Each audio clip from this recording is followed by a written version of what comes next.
এই ব্যক্তিটিকে পরবর্তীতে জঙ্গি মামলায় জঙ্গি নাটক করে 10 কোটি টাকা তার বাড়িতে রেখে আটক করা হয়। আপনারা অবাক হয়ে যাবেন, ডিজিএফআই বলেন,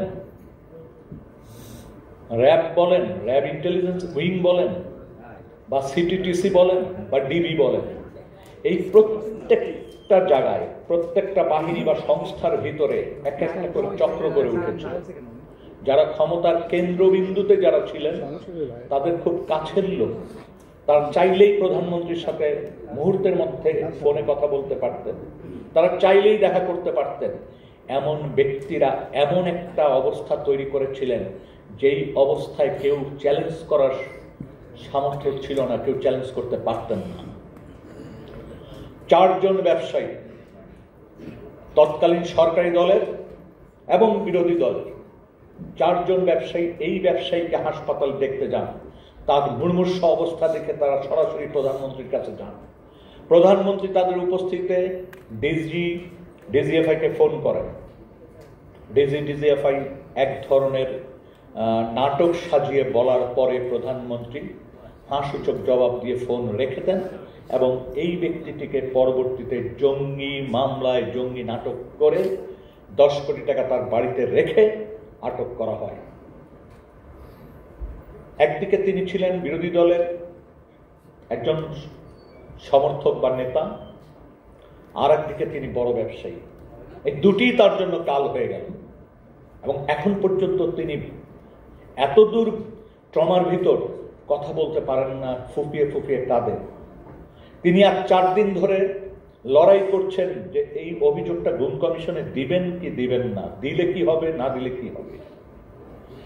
নিজের সাথে নিজে লড়াই করছেন। আমি প্রতিদিন তার সাথে কথা বলছি, কিন্তু এখন পর্যন্ত সিদ্ধান্তে যেতে পারেননি তিনি। তো আমি শুধু আপনাদেরকে একটি জিনিস বলবো, মনে হয় সময় সংক্ষেপ, সেটি হচ্ছে আশাহত হওয়ার কোনো কারণ নেই। অপরাধীরা তো এই সমাজেরই লোক, কয়জন পালাবে? তাদেরকে যেহেতু চিহ্নিত করা গেছে এবং দিনের আলোর মতো চিহ্নিত করার যে সমস্ত তথ্য উপাত্ত দরকার ছিল, প্রমাণ দরকার ছিল, আপনারাই দিয়েছেন, আপনারা ভিকটিম পরিবাররাই দিয়েছেন। বিশ্বাস করুন, আপনাদের দেয়া তথ্য এবং প্রমাণের দালিলিক প্রমাণ সহ আমরা খুঁজে বের করেছি। এখন প্রশ্ন হচ্ছে তাদেরকে কিভাবে বিচারের মুখোমুখি করা যায়। এই যে নতুন যে আইনটি হচ্ছে, এটা একটা আফসা অবয়ব দেওয়া হয়েছে। এখন পর্যন্ত এইটা নিয়ে আসলে দেখেন, আমি সার্বক্ষণিক আপনাদের সাথে ছিলাম, কিন্তু তারপরও আপনাদের ভিতরের সমস্যা যে সব আমি বুঝবো, সব আমি জানবো, এটা বোঝার কোনো কারণ নাই। এখানে যারা এসছেন, পরিবার যারা, এদের সবার সাথে আমার ব্যক্তিগত প্রায় সবার সাথে আমার পরিচয় আছে, সবার বাসায় আমার যাতায়াত আছে। তারপর আপনাদের সব সমস্যা তো আমার জানা সম্ভব না। ফলে এরকম একটি আইন করতে গেলে সরকারের উচিত আপনাদের সাথে কথা বলা, সরকারের উচিত রাজনৈতিক দলগুলোর সাথে কথা বলা, সরকারের উচিত এমনকি আইন শৃঙ্খলা রক্ষাকারী বাহিনী যারা এই ঘটনা ঘটিয়েছে তাদের সাথেও আলোচনা করা দরকার।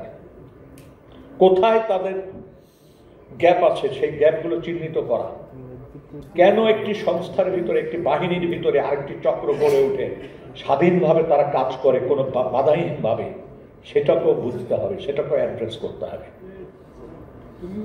তো আমি আসলে বেশি কথা বলতে আর চাই না, কারণ অনেকেই আছেন কথা বলবেন।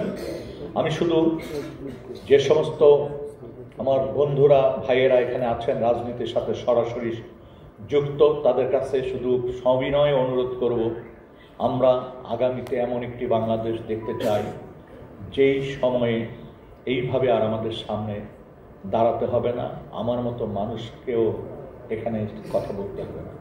কারণ অনেক অনেক দূর পানি গড়িয়ে গেছে, অনেক পরিবারের আহার বন্ধ হয়েছে। আমরা রিকমেন্ড করছি অনেক রকম আইন কানুন, অনেক বিষয়াদি, কিন্তু আমরা চাই না শুধুমাত্র ক্ষমতায় কুক্ষিগত থাকার জন্য, জনগণকে নিপীড়ন করার জন্য এরকম ব্যবস্থা আগামীতে আসুক। ধন্যবাদ সবাইকে।